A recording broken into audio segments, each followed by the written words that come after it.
She's certainly very dedicated for her athletics, motivated, very organised, excellent at time management. Describe Emily as, in some respects, most respects, a model athlete in that she does what she needs to get done, she doesn't have any fuss about it, and she just gets on with the job in hand. In terms of describing her as purely as an athlete, she's very competitive, although she doesn't show it outwardly.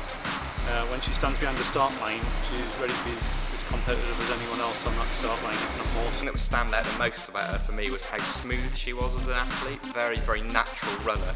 I don't really need to remind her about things. She's pretty self-sufficient in that respect. Some other athletes aren't, but she's good at knowing what she should be doing, what she shouldn't be doing, what's sensible, what's not at various times of the year. She's very hard working at school. She's fantastic at compartmentalising her life, I would say. She's works really hard academically and trains very hard as well, and fits everything in fantastically.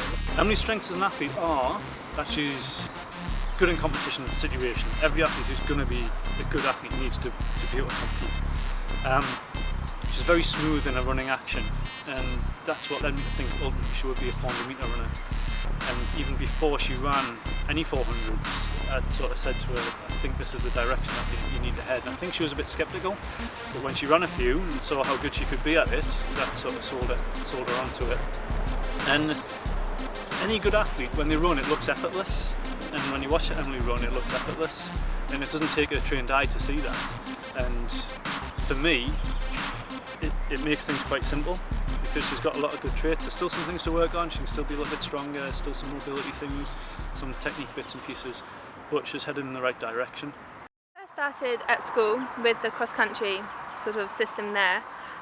So I did the schools cross-country, Avon schools cross-country, just sort of turned up, just started on the start line and just ran, no training whatsoever.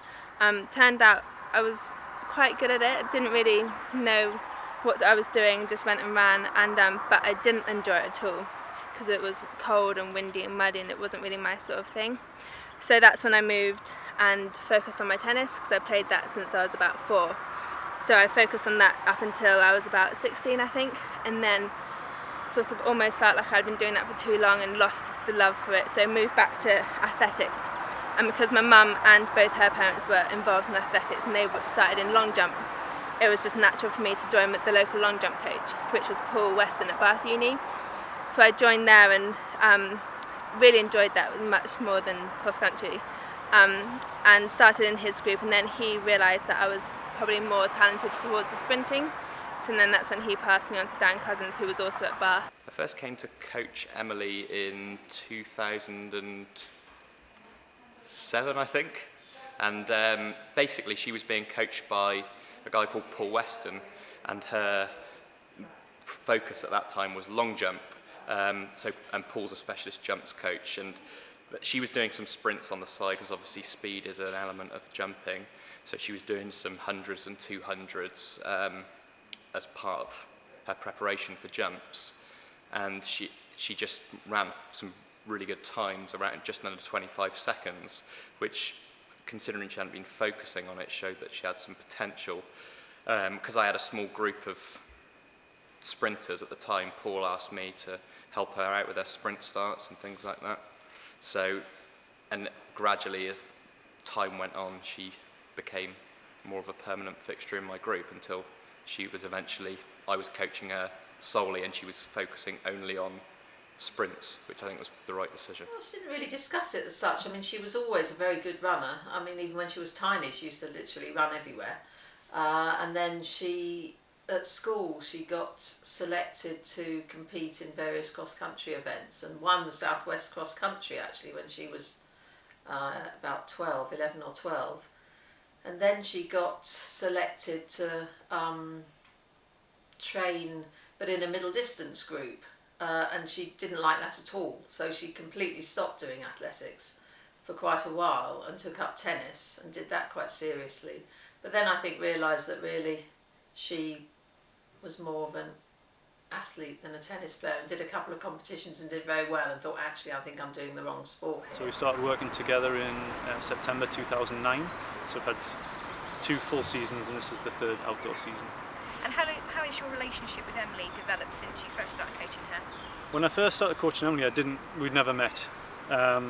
She probably didn't have a clue who I was, if I was even an athlete or whatever it might have been.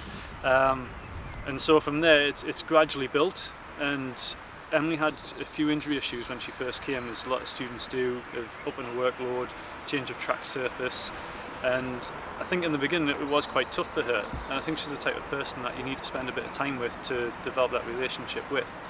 And over the course of time we got to the point where on a personal level and a professional level as coach athlete we do get on well, and that makes the job a lot easier, and it also makes sure that I as a coach am interested in her development as a person and as an athlete.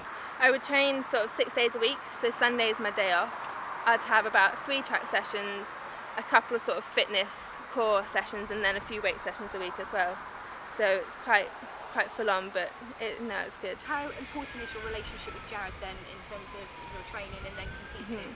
I think it's really important. You've got to have a coach that you can talk to and sort of feel like you're comfortable with, and if you have any problems and you feel like you can go to them and sort of say how you're feeling, and if something's not quite right, then they'll be supportive and think, okay, well, if something's not quite working, then we can go down this route or we can go something different. So I think it's really important to have a coach that you feel that you can sort of talk to and be open with, really, rather than someone that you almost feel like you can't really go and talk to them if you need to. Well, initially it was just looking at her sprint starts and the running specific stuff, but then as she became more of a permanent member of the group, we started to introduce weight training to her, which she'd already been doing with Paul for her jumps, so I just made it a little bit more sprinting specific, which isn't that different to what you do as a jumps coach, but she just ended up doing her track work and her weight training with me. So my job is basically to be down here and support the athletes through their session. They know the session, I'll give them the extra bits of information about exactly how to run it, but they essentially are in charge of what they're doing. How important is that the athletes, so Emily, for instance, is in charge or has a say in what her training entails? I think it's really important that the athletes have a say in what they do, to take their own responsibility, because it's them that's going to get a PB, it's them that's going to get a medal around the neck, it's them that has responsibility when the gun goes off, and there's nothing I can do to help them at that point. I can prepare them as much as possible, but they've got to take ownership of what they're doing. And as a coach, I see myself as a support for the athlete, but I shouldn't be necessarily leading things. I should be making the suggestions, but the athlete should be taking a good amount of control and a good amount of ownership and communicating that with the coach. It's not about the coach letting loose, it's about the two people working together to make that happen. Important for you to be able to decide what you want to do in your training? Yeah, I think it is. Like, for example, today I felt like I wanted to do a certain session to get me ready for racing the 400 at the weekend. But I think almost most of the time with my training, like, Jared's got more experience than me. He knows more what he's talking about, so I generally tend to just trust him, and he knows what's going to suit me. So I just go along with it. But if there's something in particular, like I feel like I need to do a couple of blocks to 30 metres on the bend, and it's not in my programme, then I can be like, look, I'd quite like to do this today. I don't feel my start was that good in the race at the weekend, and feel like I need to work on this, and I can do that. But as in terms of whether I feel like I need to do, say, 360s or 3 150s, and I don't feel like I'm experienced enough yet to know which sessions I need to do when. So I just put my trust in Jared, really, and it seems to be working. Jared and Dan Cossins, who also used to previously coach Emily, both of those two have got previous experience themselves as kind of top flight athletes. How important is that experience, do you think, to them as a coach for Emily? Yeah, I think it definitely helps tremendously, because they have that experience. They can impart that to her, and they know what that next level is like, because they've been there themselves. I think if they hadn't have done that, it would be much more difficult for them to make her progress, really. I think and it gives her confidence as well, because she knows that they've been there and they've done that and they understand. Yeah, they've both been fantastic for her. So over the last few years when I've been coaching her, I've seen her move from being quite a young girl coming to university for the first time to growing as a person, as an athlete, and the change has been quite a bit. She's not the person that she was when she came here, essentially inside she is, but she's grown into an adult, and with that she's increased her personal responsibility in what she's doing and her drive and motivation, to the point where she's split her last 2 years, her last year to spend 2 more years here, to really get stuck into the training to see what she can do. You managed to compete study and train? Yeah, it can be quite challenging. It was definitely so last year, my second year at uni. So because the uni work sort of suddenly increased and then training increased, and it was difficult to balance. I had sort of 6 uni exams in 1 week, and trying to do that as well as training every day is really quite challenging. So I made the decision and was lucky enough that the uni let me. I split my third year, so I'm doing my final year of my study over 2 years, which makes it a hell of a lot easier. I've only got 2 exams to do, and I've only got a few lectures a week, so I've got plenty more time to focus not only on my training but also on my studies and do all the work that is necessary for me to get the grades that I want to and I feel I'm capable of. But, and as well, the uni have been really supportive in that my exams this year clashed with the under 23 championships, where I would like to go to, and my aim is to win it.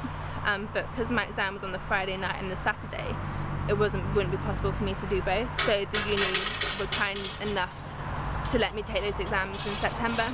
So now I've got the whole of the summer that solely focus on my athletics, and then once my season's over, then I can start revising ready for the exams in September.